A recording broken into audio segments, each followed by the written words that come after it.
Today we're going to be talking about point of view. Point of view is all about who is telling the story.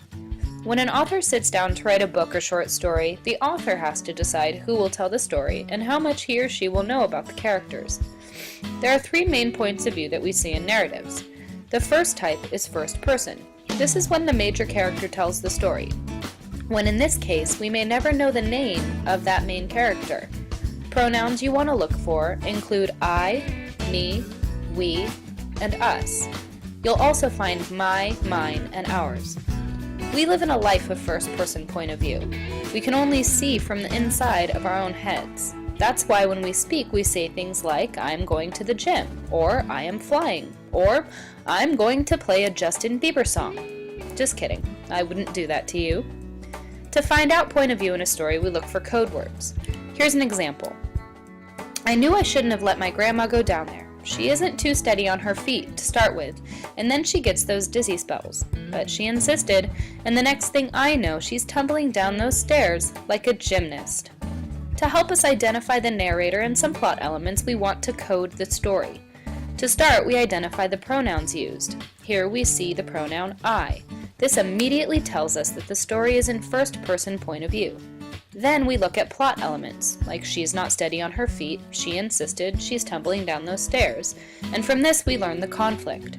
The next type of point of view is third-person limited.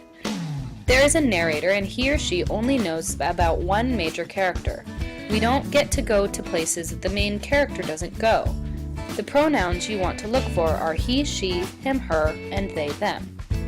Imagine you're reading a story about a character named Dominic, a teen with an obsession for pandas. Dominic takes his friend Aaron to the zoo. Dominic heads straight to the panda cages, but after they have been there for 20 minutes, Aaron is ready to go. Dominic stays and Aaron walks away, but we are forced to stay with Dominic and his thoughts because our narrator is only allowed to stay with Dominic. Hope you like pandas. Now let's look at our example text again. John stood next to his grandmother. He knew he shouldn't allow her to go down the stairs alone. She wasn't steady on her feet. John had seen her grab the nearest object when dizziness overwhelmed her. John was afraid that he wouldn't be able to help her. First, let's identify the pronoun codes. In this case, our main character is actually given a name, John. Then the pronouns our narrator uses are his, he, her, and she. We know that this has to be third person.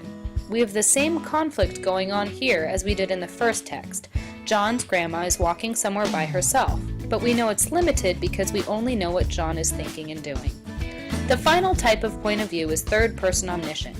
In this case, the narrator tells a story about more than one character, at least two major characters. The reader gets to go everywhere, even when some of the characters are not there.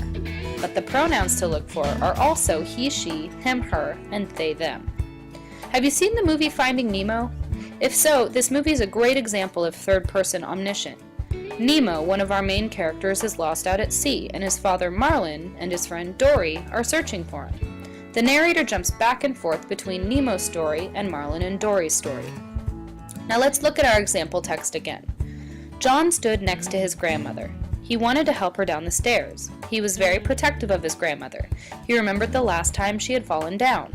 Mrs. Smith looked at her grandson, and she moved a strand of hair from her face. She was determined to do this on her own to prove she wasn't a helpless old lady. Let's look at the pronoun codes again. We have the same pronouns as before, his, he, her, and she, and we know what John is thinking here. He is very protective of his grandmother. But there is a change when we read Mrs. Smith looked at her grandson. The narrator tells us what Mrs. Smith is doing and thinking. We know that this has to be third-person omniscient. Now it's time for us to practice identifying point of view. I want you to use your Notability app as a whiteboard for this, so turn your iPads up and open up Keynote. Create a new note page and write this key. A is first person, B is third person limited, and C is third person omniscient. Now make sure you pause this part of the video and read the text and mark your answer in your Notability. Finally, here's your mission. Log in to our Collaborize Classroom site and respond to the questions completely. Make sure you complete the entire assignment as this is a mini quiz and will be graded for completeness and ideas. Good luck! created using Powtoon.